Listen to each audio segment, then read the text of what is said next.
Hello everyone, selamat datang di AJ Invest, where everyone will learn to be a great investor. IHSG sudah mencapai harga 6.000. Nah, banyak investor yang bertanya, apakah kita harus buy atau malah sell ya dengan harga IHSG yang sudah mencapai 6.000? Nah, di video hari ini saya ingin mengajak teman-teman untuk melihat apa sih saham yang masih layak untuk dibeli atau ada beberapa saham yang mesti kita jual. Nah, nonton sampai habis ya. Dan bagi kalian yang belum subscribe channel ini, bisa tekan tombol subscribe di bawah ya, supaya terus update dengan berita-berita saham yang terbaru. Oke, kita lanjut.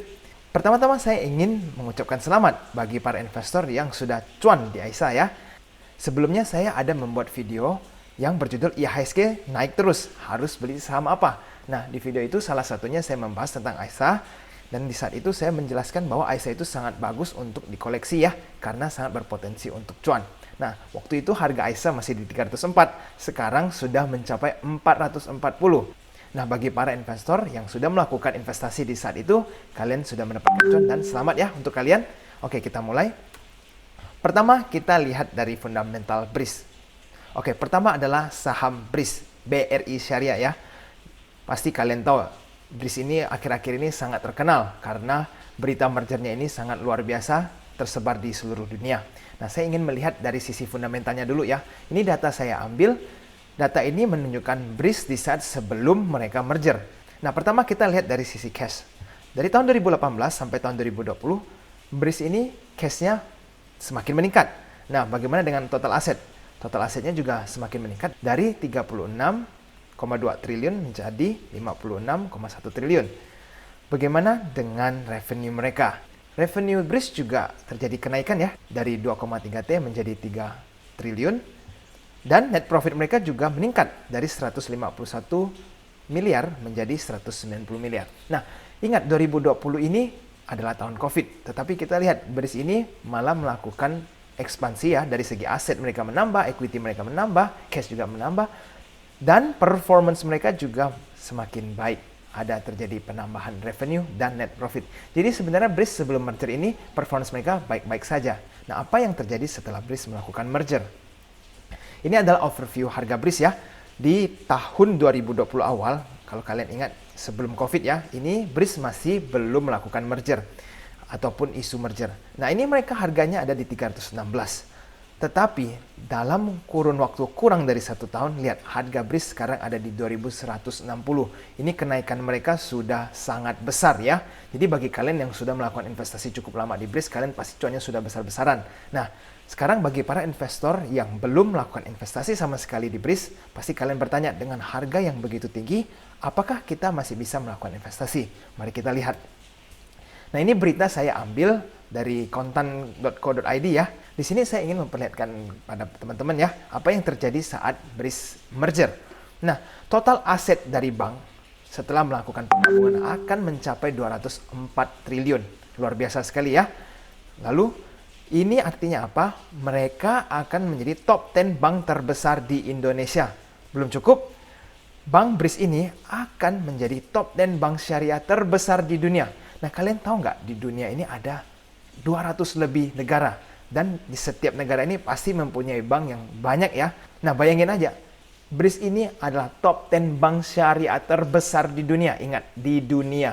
Nah, bayangin sebesar apa BRIS ini dari segi bank syariah ya. Oke, dan BRIS ini ternyata di backup dengan bank besar juga di belakangnya. Pemegang sahamnya adalah Bank Mandiri, ada 51%, Bank BNI 25%, Bank BRI 17,4%, dan saham syariah 2%, dan publik 4,4%. Nah, ini berarti syariah ini dipegang dengan bank-bank besar. Jadi BRIS ini sebenarnya backingannya cukup bagus ya. Berita berikutnya adalah saya ingin memperlihatkan pada teman-teman, besok ini Selasa tanggal 15 Desember akan diadakan rapat umum pemegang saham luar biasa. Ini kontan menulisnya RUSP ya, seharusnya RUPS. Nah, jadi di RUPSLB pada hari Selasa besok, BRIS ini akan melakukan beberapa pembahasan, yaitu rapatnya akan mencakupi persetujuan dan penggabungan yang akan dilakukan. Nah, Anda bisa baca sendiri ya, persetujuan atas rancangan penggabungan, dan seterusnya. Nah, ini artinya apa? Mereka sudah mulai merampungkan penggabungan dan merger ini, semuanya sudah difinalkan, dan besok pada saat rapat umum luar biasa ini, mereka akan memfikskan semuanya ya. Nah, ini artinya apa? Ini artinya BRIS masih ada potensi untuk mendapatkan sentimen yang sangat baik. Dan kedepannya masa depan BRIS masih sangat bagus. Karena dari beberapa tim manajemen yang digabung menjadi satu, manajemen tim BRIS pasti akan sangat kuat dan mereka juga sangat terfokus ya di dunia syariah, sehingga tujuan dan goal mereka sangat jelas. Oleh karena itu saya merasa untuk fundamental BRIS masih sangat baik ya. Jadi kalau kita lihat dari sisi bandarmologi lokal, kita lihat ada sedikit akumulasi ya dari bandar karena top 5 net buy-nya masih lebih besar dibanding top 5 net sell-nya. Sekarang kalau kita lihat dari sisi foreign. Nah, sisi foreign ini yang menurut saya luar biasa ya, BRIS. Dari tanggal 13 November sampai tanggal 14 Desember ya. Ini asing masuk terus, cuma beberapa hari yang net sell. Dan itu pun tidak seberapa. Ini bayangin cuma 34.000. Jadi kalau kita lihat asing ini malah sangat optimis ya terhadap BRIS ini. Mereka melihat, wah akan lahir top 10 bank syariah terbesar di dunia. Jadi mereka sangat excited ya untuk melakukan investasi di BRIS. Jadi dari sisi bandarmologi foreign, saya memberi nilai A ya. Jadi bagi para investor yang belum mempunyai posisi di BRIS, pasti bertanya-tanya, apakah BRIS masih layak untuk dibeli? Nah, menurut saya, dengan harga yang kenaikannya cukup drastis seperti ini ya, apalagi beberapa hari terakhir ini baru terjadi kenaikan yang sangat tinggi, disarankan sih untuk menunggu technical correction atau diskon tambahan. Nah, kalau kita lihat dari historis sebelumnya, di saat terjadi kenaikan yang sangat drastis akan terjadi correction ya, walaupun secara menyeluruh uptrend, tetapi kita ingin melakukan entry point di saat terjadi penurunan harga, bukan di saat menukik ke atas seperti ini. Nah, dan secara fundamental kita lihat BRIS ini sebenarnya performance-nya masih baik. Tidak ada permasalahan ya. Jadi merger ini bukan karena mau melakukan penyelamatan untuk BRIS, tetapi memang mereka ingin memfokuskan sebuah bank syariah yang besar di mata dunia. Oke, berikutnya adalah sektor properti. Ini kenapa saya ingin membahas tentang sektor properti, karena sektor properti ini sekarang terlihat lagging ya, atau banyak saham properti yang masih tertinggal.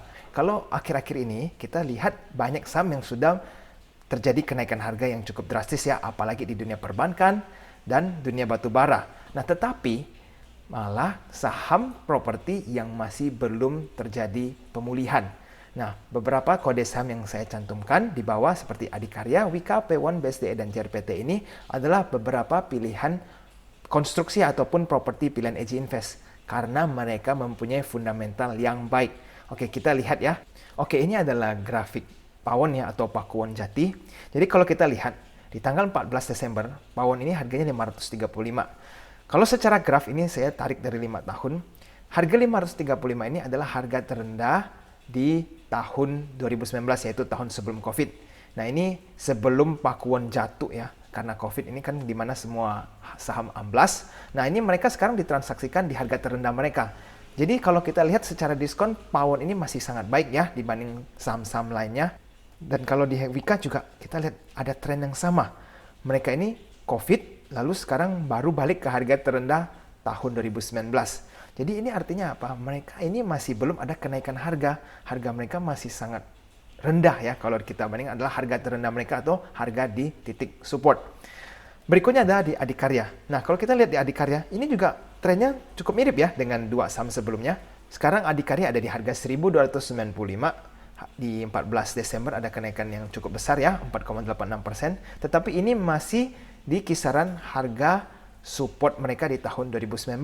Mereka belum ada terjadi kenaikan harga yang signifikan. Dan ingat, saya ada melakukan analisa tentang Adikarya di mana kedepannya prospek ADHI ini masih sangat bagus. Anda bisa cek video saya di sebelumnya di mana saya melakukan analisa secara detail mengenai Adikarya. Nah, bagaimana dengan harga JRPT atau Jaya Real Property? Kalau kita lihat, JRPT juga mempunyai bentuk harga yang sama ya atau grafik yang sama. Kita lihat sekarang JRPT di harga 580 dan ini juga mendekati harga support di tahun 2019 ya. 2019 ini harga support terendah mereka di 580 dan ini artinya mereka sekarang harganya adalah harga terendah di tahun 2019. Oke, yang terakhir adalah BSDE. Jadi BSDE ini juga mempunyai bentuk grafik yang sangat mirip ya dengan saham-saham sebelumnya. Nah, kalau kita lihat di tahun COVID mereka amblas dan sekarang sudah merecover ke harga terendah mereka di tahun 2019. Ini artinya apa? Ini kalian sebagai investor masih mempunyai potensi untuk mendapatkan cuan yang besar. Karena jika mereka sudah mendapatkan sentimen baik dari pasar, mereka bisa mendapatkan kenaikan harga yang cukup drastis ya, karena sekarang mereka ada di batas support di tahun 2019. Nah, sekarang kalau dari sisi grafik, kelima saham yang barusan saya jelaskan memang sangat menarik. Tetapi pasti kalian mau tahu bagaimana performance dari saham-saham properti atau konstruksi tersebut. Oke, kita lihat sekarang dari sisi revenue. Nah, ini saya ambil data dari kuartal ketiga ya, bulan ke-9. Saya mencoba untuk compare ke 5 saham yang barusan saya perlihatkan dari tahun 2014 ke tahun 2020. Bagaimana performance mereka? Kalau kita lihat dari Pakuwon ini revenue-nya terus meningkat ya, dari tahun 2014 terus meningkat, walaupun di tahun 2019 ada sedikit stagnan. Nah, di tahun 2020 kita tahu ya, tahun COVID, di mana banyak sekali perusahaan yang mengalami penurunan revenue. Nah, jadi kita tidak bisa serta-merta melihat penurunan karena COVID ini. Tapi kalau kita lihat dari tahun 2014 ke tahun 2019, Pakuwon performance-nya masih terus meningkat. Begitu juga dengan Wika. Nah, Wika ini terus meningkat ya, dari 8,6 T sekarang sudah di 18. Walaupun sedikit penurunan di tahun 2018 ke 2019 ya, tetapi tidak terlalu signifikan. Nah, begitu juga dengan Adikarya. Terjadi peningkatan. Adikarya dari 5,2 T menjadi 8,9 T. Dan BSDE. Nah, BSDE ini kalau kita lihat di 2017 tertinggi mereka 5,8 dan terjadi penurunan cukup besar ke 4,8 T, tetapi mereka kembali pulih di tahun 2019. Nah, sekarang kalau kita lihat di tahun COVID ini, tahun 2020, sama dengan omset mereka yang tahun 2016. Nah, ini karena konstruksi ataupun properti memang sangat terkendala ya di saat COVID seperti ini, apalagi PSBB. Jadi, performance mereka yang bisa menyeimbangi tahun 2016 sebenarnya tidak terlalu jelek. Dan terakhir ada JRPT. JRPT ini dari 1,3 triliun terus berkembang ke 1,8 T. Dan bahkan di tahun 2020, tahun COVID ini, mereka tidak terjadi penurunan seperti saham-saham lainnya. Jadi JRPT ini sebenarnya cukup bagus ya dari segi revenue. Nah, berikutnya adalah di net profit. Kalau kita lihat Pakuwon, dari tahun 2014 ke tahun 2019 terjadi peningkatan ya. Mereka tidak ada tanda-tanda terjadi penurunan. Dan cuma di tahun 2020 COVID ini yang mereka terjadi penurunan cukup tajam. Nah, Wika juga seperti itu. Wika ini sempat terjadi penurunan sedikit, sekitar 10 miliar, tetapi terus berkembang naik, dan sekarang tahun 2019, Wika sudah membukukan 1,4 triliun keuntungan. Ini luar biasa ya net profitnya. Nah, Adikarya, kalau kita lihat Adikarya juga terjadi peningkatan dari tahun 2014, dari 101 miliar, sekarang sudah menjadi 351 miliar di tahun 2019. Nah, walaupun di tahun 2020 ini, sepertinya Adikarya paling besar ya dampaknya dari COVID. Mereka cuma membukukan 15 miliar. Tetapi ini tidak bisa langsung kalian gunakan untuk menjadi patokan performance-nya ADI atau ADHI. Karena di tahun sebelumnya mereka terus berkembang. Nah, bagaimana dengan BSDE? Nah, BSDE ini kalau dari sisi net profit kurang menarik karena mereka terjadi penurunan cukup besar di tahun 2015 sampai tahun 2018 ya. Baru tahun 2019 ini mereka ada sedikit peningkatan cukup besar. Di tahun 2020 kembali lagi terjadi penurunan yang cukup tajam sehingga BSDE kalau dari sisi net profit tidak terlalu menarik. Nah, bagaimana dengan JRPT? Nah, kalau JRPT kita melihat pertumbuhan mereka cukup bagus ya. Kita tidak melihat fluktuatif, tetapi terjadi peningkatan yang secara konsisten. Nah, bahkan di tahun 2020 mereka membukukan 701 miliar. Ini adalah penurunan yang cukup kecil dibanding tahun 2019, yang dimana tahun 2019 tidak ada COVID, dan 2020 ini terdampak COVID, tetapi performance mereka masih bisa mengimbangi ya. Jadi kalau net profit, yang paling bagus adalah JRPT. Tetapi ingat, kita tidak bisa langsung mengambil sebuah keputusan hanya melihat dari net profit sebuah perusahaan. Berikutnya saya akan memperlihatkan PBV comparison kelima saham properti atau konstruksi tersebut ya. Sekarang kalau kita lihat mulai dari Pawon di 2014 ini mereka sempat 3.58 kali. Dan sekarang di tahun 2020 mereka ada di 1.49 kali. Jadi kalau kita lihat Pawon ini sangat murah ya. Kalau kita banding dengan 7 tahun terakhir, sekarang Pakuwon ini ditransaksikan dengan harga termurah. Jadi istilahnya mendapatkan diskon. Nah, kalau kita lihat Wika juga terjadi hal yang sama. Dari tahun 2014 yang begitu mahalnya di transaksi di 3.39 kali, sekarang ada di 1.01 kali. Tetapi walaupun di 2018 Wika sempat ditransaksikan di 0,8 kali PBV-nya, sekarang di tahun 2020 mereka ada di 1.01. Tidak terlalu signifikan penambahannya. Jadi sebenarnya Wika ini dari segi PBV masih cukup oke ya, tidak terlalu mahal. Nah, bagaimana dengan Adikarya atau ADHI ini? Adikarya juga kita lihat dari tahun 2014 mereka sempat ditransaksikan di 3.26 kali. Nah, sekarang mereka ada di 0,83. Jadi sebenarnya Adikarya ini juga masih tergolong murah dan sekarang mereka juga ditransaksikan di bawah angka 1. Jadi PBV-nya Adi masih sebenarnya cukup menarik. Bagaimana dengan BSDE? Nah, BSDE ini kalau kita dari sisi PBV-nya yang paling menarik ya, karena dia ini yang paling murah di antara 7 tahun terakhir dari 2014 sampai tahun 2020. Sebenarnya ini istilahnya adalah kalau PBV yang rendah, kalian mendapatkan diskon yang lebih besar untuk sebuah perusahaan. Jadi kalau bagi kalian yang merasa BSD ini adalah saham untuk kalian dengan harga yang diskon seperti ini, jadi kalian boleh mengconsider untuk membeli BSDE. Karena tadi saya sudah melihatkan comparison antara revenue dan net profit kelima saham tersebut. Bagaimana performance mereka di 7 tahun terakhir. Nah, JRPT ini yang menurut saya paling menarik karena JRPT kalau dari sisi revenue dan sisi net profit mereka yang paling konsisten ya kenaikannya, tetapi PBV mereka ini sekarang malah paling murah dari sepanjang tahun. Jadi JRPT ini dapat diskon besar-besaran ya istilahnya karena mereka tidak pernah ditransaksikan serendah 1.04 kali. Jadi kalau dari sisi PBV yang paling bagus adalah JRPT. Jadi kalau menurut saya ini JRPT dari sisi PBV yang paling menarik ya karena mereka paling konsisten kenaikan net profit dan revenue-nya, tetapi mereka sekarang ditransaksikan yang paling murah. Oke, sekarang kita sampai di summary. Jadi, seperti yang saya jelaskan tadi, masa depan BRIS ini masih sangat baik. Tetapi ingat, dengan sudah ada kenaikan harga yang signifikan seperti BRIS ini beberapa hari terakhir ini ya, dianjurkan untuk menunggu momentum TP ya, bagi para investor yang belum mempunyai posisi di BRIS. Ini karena biasanya saat terjadi kenaikan harga signifikan, biasanya terjadi technical correction. Ini di saat para fund manager atau para pemain besar melakukan TP ya, karena sudah dikasih cuan yang cukup besar. Nah, di saat itulah kalian boleh melakukan entry point. Dan sekarang kita lihat banyak saham yang harganya sudah kembali mahal ya. Artinya mereka sudah kembali ke harga wajar ataupun bahkan menembus harga all time high mereka. Padahal COVID ini masih belum selesai. Kalau kita lihat ya performance banyak perusahaan ini masih sangat rendah karena tahun COVID, tetapi harga mereka malah sudah harga sebelum COVID ataupun bahkan lebih mahal dari harga sebelum COVID. Nah, jadi ini kita bisa anggap mahal. Nah, walaupun banyak saham yang sudah naik ya harganya, tetapi masih ada sektor-sektor saham yang masih tertinggal, yaitu properti dan konstruksi. Seperti tadi saya perlihatkan, kelima saham konstruksi ataupun properti, mereka mempunyai grafik yang sangat mirip ya, di mana saat terjadi COVID, mereka ini terdiskon cukup besar, lalu sekarang mereka kembali ke harga terendah atau harga support mereka di tahun 2019. Jadi ini adalah potensi untuk kalian mendapatkan risk reward yang bagus, karena resikonya kecil, tetapi rewardnya masih sangat menarik. Ditambah, mereka punya performance yang masih cukup baik ya, di mana net profit dan revenue mereka semakin terus berkembang, jadi perusahaan ini masih tetap berkembang. Sekarang informasi yang paling penting adalah saya ingin menyampaikan bahwa kenapa saham properti atau konstruksi? Ini sangat penting ya. Saya cantumkan berita di Liputan 6. Mari kita lihat bersama.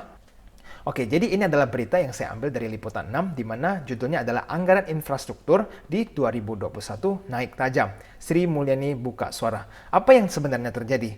Jadi di tahun 2021, anggaran infrastruktur ya mencapai sebesar 413 triliun. Ini benar-benar besar. Anggaran tersebut melonjak tajam mencapai 47,2% dari total alokasi pada tahun ini yang hanya sebesar 281 triliun. Jadi coba dibayangin sebentar ya ini. Pada tahun ini, 2020 COVID, 281 triliun untuk anggaran infrastruktur. Jadi bayangin anggaran sebesar ini dipakai untuk memperbesar infrastruktur Indonesia ya. Jadi sebenarnya ini sangat banyak dana yang akan masuk untuk mengembangkan infrastruktur di Indonesia. Dan belum lagi, pemerintah juga akan menambah proyek-proyek baru di tahun 2021.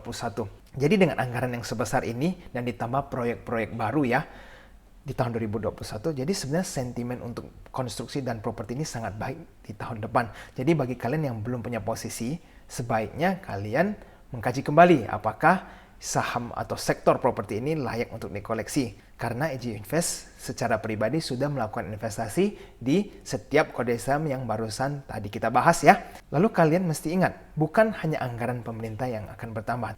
Nah, sebenarnya performance properti ataupun konstruksi juga akan sangat terbantu ya di tahun depan karena vaksin akan mulai diedarkan sehingga kinerja para pekerja infrastruktur ataupun properti akan bisa kembali membaik, bahkan bisa improve.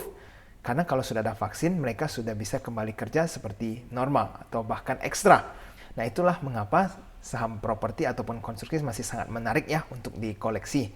Bukan cuma murah, tetapi kedepannya prospeknya masih sangat bagus. Dan terakhir, sebelum saya menutup video hari ini, saya ingin memberi giveaway saham ya, yaitu saham PTDU atau Jasa Uber Sakti. Ini adalah saham konstruksi juga ya. Jadi sebenarnya ini adalah saham IPO di mana high risk dan high reward. Tetapi saya ingin menyampaikan ke teman-teman yang belum tahu saham PTDU, kalian boleh melirik saham ini ya. Jadi sebelum melakukan investasi, selalu ingat ya, melakukan research tambahan. Saya tidak menyarankan langsung melakukan pembelian di saham PTDU ini ya, karena saham ini sudah terjadi arah beberapa kali. Jadi bagi kalian yang sudah mendapatkan cuan di PTDU ya selamat. Tetapi bagi kalian yang baru tahu PTDU ini ada, kalian boleh melihat saham ini, oke? Oke, sekian dulu ya video hari ini. Jadi, bagi kalian yang masih nonton video ini sampai di sini, jangan lupa tekan tombol like dan subscribe channel ini supaya kalian terus diupdate tentang dunia saham yang terbaru. Dan kita bersama-sama mulai perjalanan kita menjadi a great investor. Happy investing!